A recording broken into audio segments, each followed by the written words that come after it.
ایک دفعہ انگلی کے اشارے سے ابو لہب نے کہا تھا نبی پاک کو آپ کا ہاتھ ٹوٹ جائے، اللہ نے فرمایا تبت یدا ابی لہب و تب، تو کہتا ہے میرے نبی کا ہاتھ ٹوٹ جائے تیرے دونوں ٹوٹ جائیں گے۔ اور سنو ابو لہب کا حال کیا ہو۔ ابو لہب کا معنی ہے ابو لہب شولوں کا باپ، لہب شولوں والا۔ کیا مطلب؟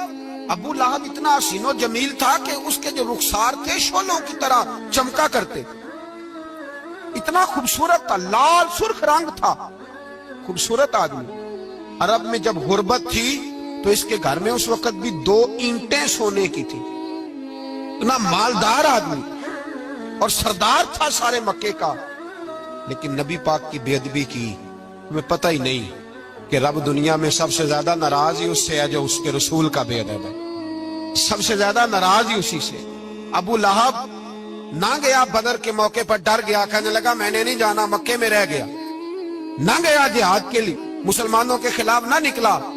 لوگوں نے بڑا اس کو لان تان کیا، لیکن کہنے لگا میرے خرچے پہ 4-5 بندے لے جاؤ، میں نہیں جاؤں گا، پیچھے رہ گیا۔ لوگ کہنے لگے بچ گیا، لیکن اس کے جسم کے اندر ایسی بیماری نکلی کہ ریشے سے بھر گیا سارا وجود، ریشے۔ اس کے بچوں نے لے جا کے ابو لہب کو پیچھے ایک حویلی تھی مکے کے باہر، اس میں بند کر دی، چیختا تھا، چلاتا تھا۔ میں بد دعا نہیں دیتا، پر اگر کلیجہ پھاڑ کے دیکھو تو دل بڑا زخمی ہے۔ میری حیات کو ٹکڑوں میں بانٹنے والے، جب تیری حیات بھی بکھرے تیری ممات بھی بکھرے، اللہ کرے اسی طرح تو بھی روئے جس طرح آج اس دھرنے میں شہید ہونے والے کی ماں روئی۔ اللہ کرے میری حیات کو ٹکڑوں بانٹنے والے، جب تیری حیات بھی بکھرے جب تیری ممات بھی بکھرے، بد دعا ہے تمہارے لیے، بد دعا ہے تمہارے لیے، جب تیری حیات بھی بکھرے تیری ممات بھی۔ بند کر دیا اس کو لے جا کے وہاں پیچھے، اور جب اس کو بند کر دیا کمرے میں تو چلاتا تھا، چیختا تھا، کوئی مجھے بچاؤ، کوئی پانی پلاؤ۔ دروازہ توڑ کے باہر نکلا تو چوک میں مر گیا ابو لہب۔ اتنی بدبو آتی تھی کہ کوئی قریب نہیں جاتا تھا۔ چوک میں لاش پڑی تھی، یہ ہے میت کسی بے ادب کی، منہ دکھانے کے قابل نہیں، ان کے دشمن پہ لعنت خدا کی، رحم پانے کے قابل نہیں ہے۔ چوک میں لاش پڑی ہے، تبت یدا ابی لہب و تب، چوک میں پڑی ہوئی ہے، کوئی قریب نہیں جاتا۔ اس کے بیٹوں سے لوگ جا کے کہنے لگے تمہارا باپ تھا، شرم کرو۔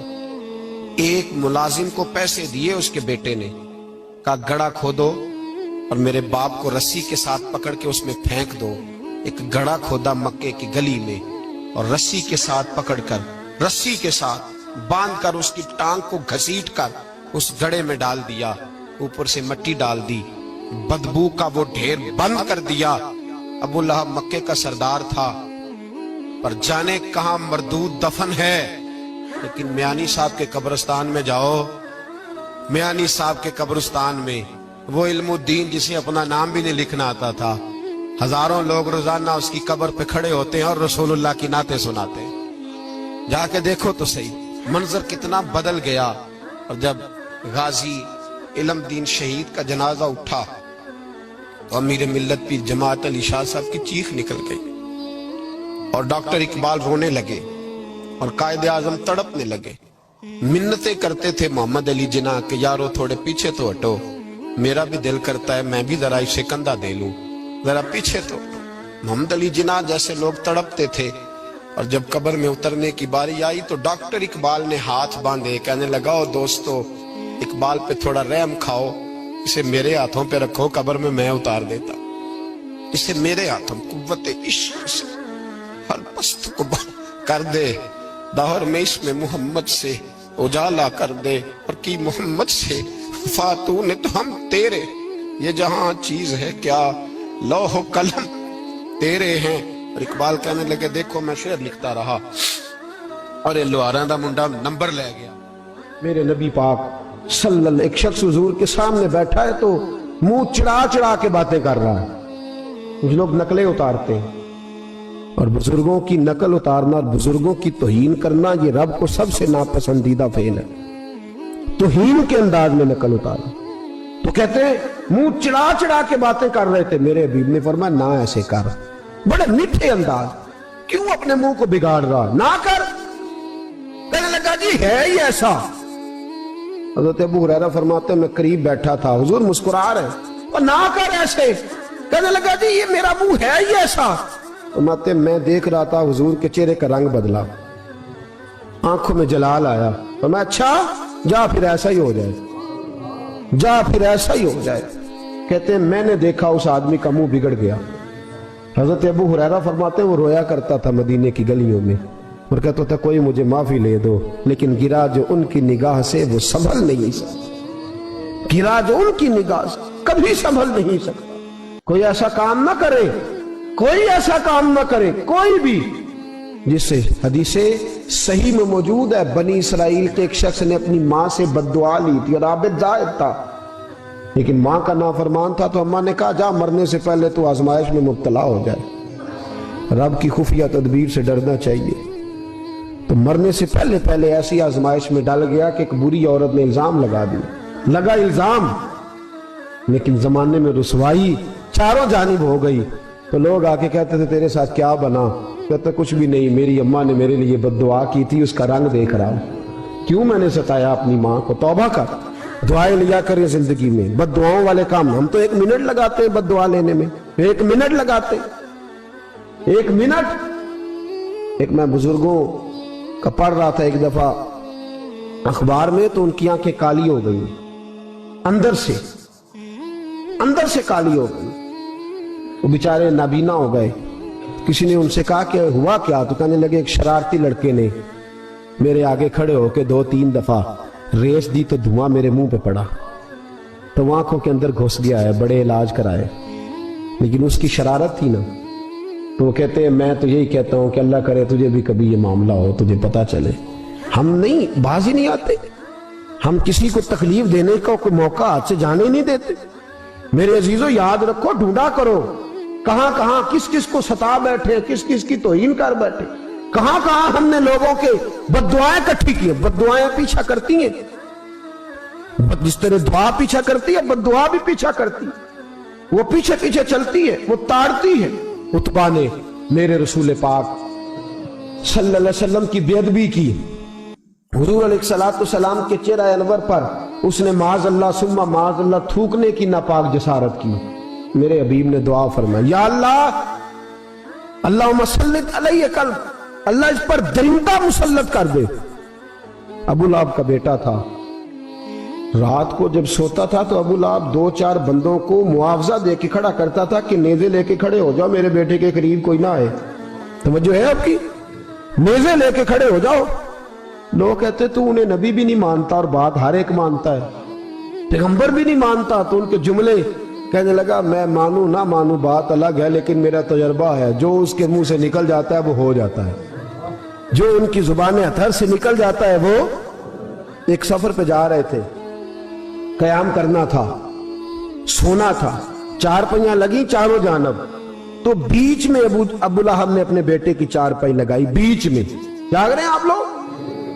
ارد گرد دوسرے لوگ سوئے بیچ میں, اور لوگ کہنے لگے تو پاگل ہو گیا ہے, اگر کوئی شیر آئے گا تو باقیوں کو نہیں کاٹے گا, صرف اس کو کاٹے گا. کہنے لگا بد دعا تو اس کے لیے ہوئی ہے, دعائے ضرر تو اس کو ملی ہے, اسی پہ مسلط ہوگا. شیر آیا رات کے اندھیرے میں, لوگ تھکے ہوئے تھے, ایک بندہ جاگ رہا تھا. وہ کہتا ہے اس نے سب کے منہ سونگے, لیکن کسی کو اس نے تکلیف, کسی کو تکلیف. سونگتے سونگتے عتبہ تک آیا, اور لفظوں کا فرق دیکھیے گا, آیا ہے, چیرا ہے, پھاڑا ہے, ٹکڑے کیے, حصے بکھرے کیے, لیکن ایک بوٹی بھی نہیں کھائی. مار دیا, چہرہ بگاڑ دیا, وجود کاٹ دیا, چلا گیا قتل کر کے, کھایا نہیں ایک لقمہ بھی اس کے وجود. بھائی درندے پھاڑنے آتے ہیں کہ کھانے آتے ہیں, وہ کھایا نہیں پھاڑ کا چلا گیا. لوگ سویرے پوچھنے لگے صحابہ سے کہ ماجرا کیا ہے؟ تو گویا صحابہ زبان حال سے کہہ رہے تھے گستاخ کا گوشت گندا ہوتا ہے, جانور بھی نہیں کھایا کرتے, گندا ہوتا ہے. یہ ہے میت کسی بے ادب کی, منہ دکھانے کے قابل نہیں ہے. ان کے دشمن پہ لعنت خدا کی, وہ رحم پانے کے قابل نہیں ہے. میرے رسول پاک صلی اللہ علیہ وسلم کی زبان اطہر سے اگر کبھی کسی شخص کے لیے ایسا جملہ نکل گیا تو پھر اس نے بھی اس کا پیچھا کیا, لیکن میرے حبیب نے دعائیں ہی دی ہیں.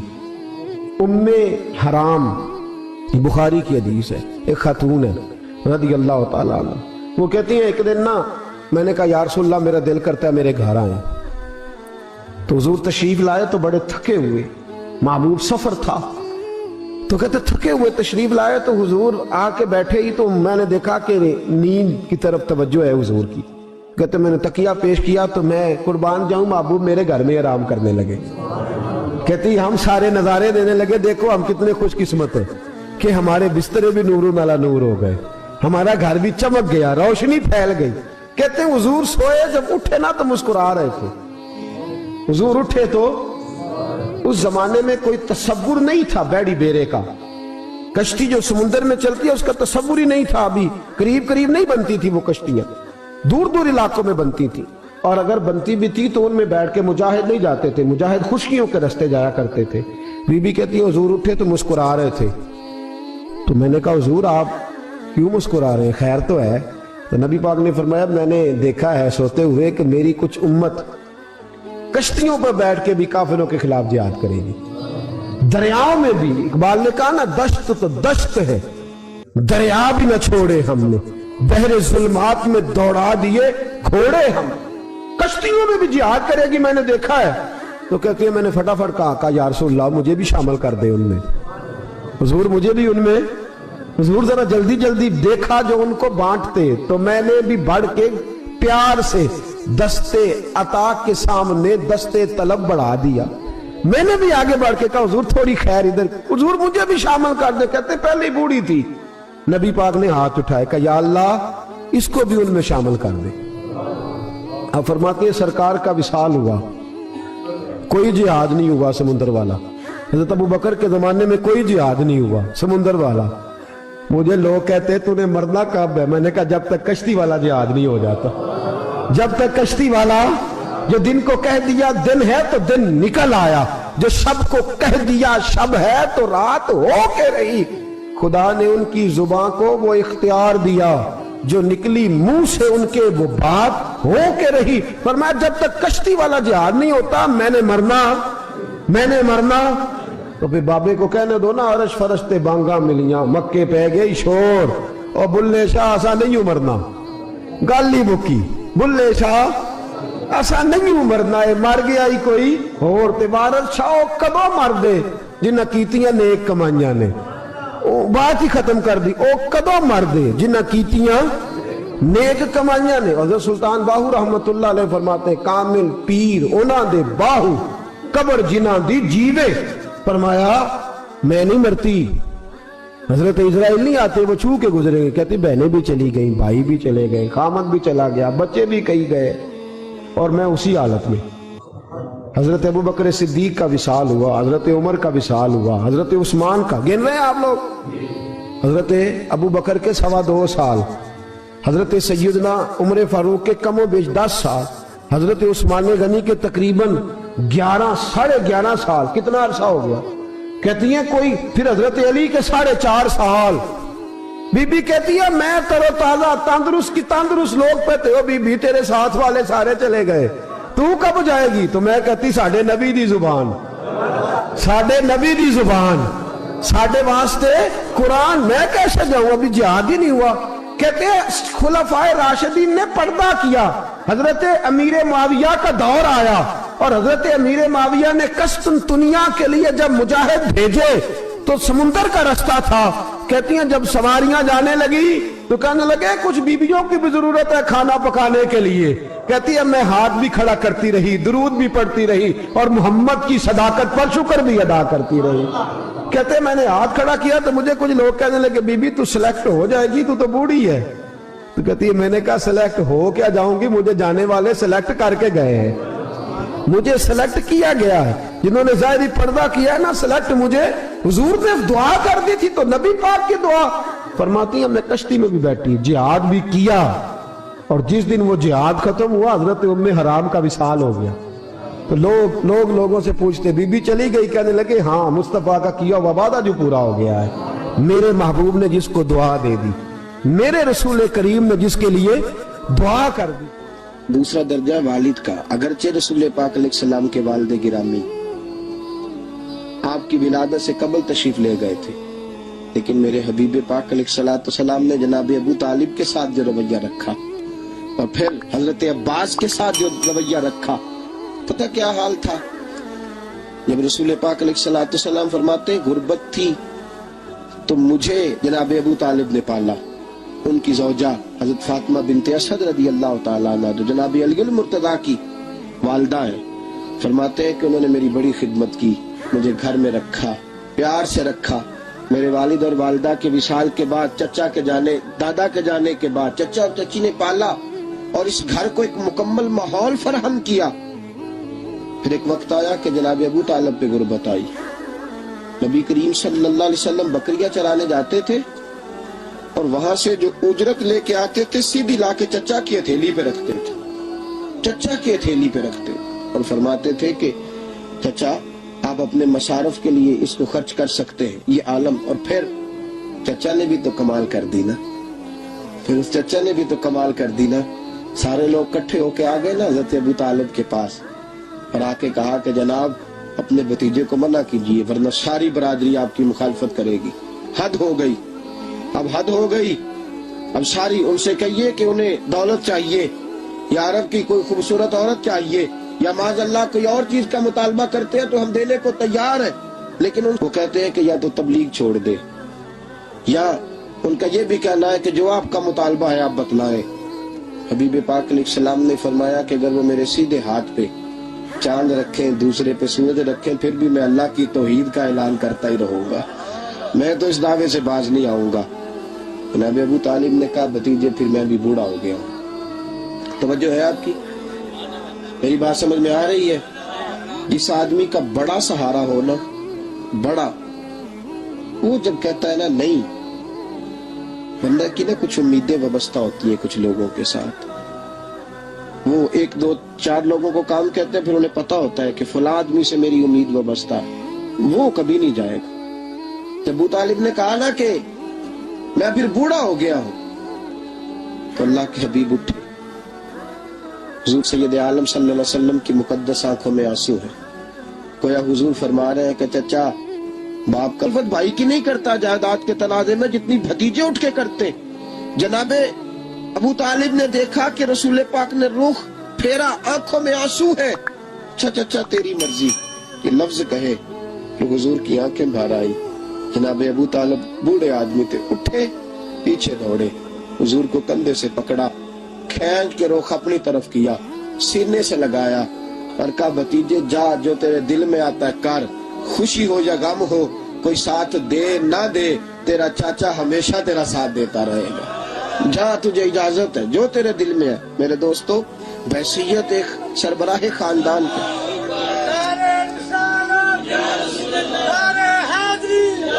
اب ان رشتوں کا تقدس، اور پھر جب جناب ابو طالب کا وصال ہوا اور جناب خطیۃ الکبریٰ بھی اسی سال میں گئی تو عام الحزن کہا یہ غم کا سال ہے، یہ غم کا سال۔ رشتوں کا تقدس جو نبی پاک علیہ السلام کے آنے پہ قائم ہوا، قبل اس کے انسانیت اس سے آشنا نہ تھی۔ رشتوں کو جو محبت اور خلوص کا رنگ میرے مصطفیٰ نے عطا فرمایا، دنیا کے کسی قانون میں اس کا تصور بھی نہیں کیا جا سکتا۔ اللہ علیہ کے پاس نے ایک بوڑھی اماں اپنا بیٹا چھوڑ گئی، تو حضرت صاحب نے کو 2 4 5 مہینے رکھا، تو بعد میں اس کی اماں کو بلا کے کہا کہ تو بیوہ ہے، بیٹا تیرا یتیم ہے، میں نہیں چاہتا کہ اس کا وقت ضائع ہو، یہ پڑھنے والا کوئی نہیں، سارے نہیں بھائی پڑھنے والے ہوتے، اب یہاں علماء بیٹھے ہیں، میں بے ادب بھی نہ ہو جاؤں، کچھ پورے 8 سال لگا کے بھی آ جاتے ہیں، سند بھی ان کے پاس ہوتی ہے، ناراض نہ ہو جانا، یہ تو سب اچھے لوگ ہیں، سند ہوتی ہے پر پتہ کوئی نہیں ہوتا، یہ اعلیٰ حضرت نے لکھی ہے بات، سند ہوتی ہے، پوری ڈگری ہوتی ہے، اس پہ کئی لوگوں کے سائن بھی ہوتے ہیں۔ بہت سارے طالب علم ایسے ہوتے ہیں جو مدارس میں کہتے ہیں میں فاضل فلاں ہوں، لیکن کوئی شے پاس، تو مولانا سردار احمد صاحب محدث اعظم پاکستان رحمۃ اللہ علیہ اس بوڑھی کو کہنے لگے تیرا بیٹا کند دینا ہے، پڑھنا پڑھانا اس نے کچھ بھی نہیں، تو یتیم بچہ ہے، کل کو تو کہے گی کہ میرے بیٹے نے وقت ضائع کیا تو واپس لے جا۔ بوڑھی اماں رونے لگ گئی، کہنے لگی میں پڑھانے تو نہیں لائی تھی، میں تو آپ کو رب کا ولی سمجھتی ہوں، میں تو نوکری کرانے لائی تھی، نوکری۔ حضرت انس بن مالک کہتے ہیں میری اماں بھی حضور کی بارگاہ میں دے گئی تھی،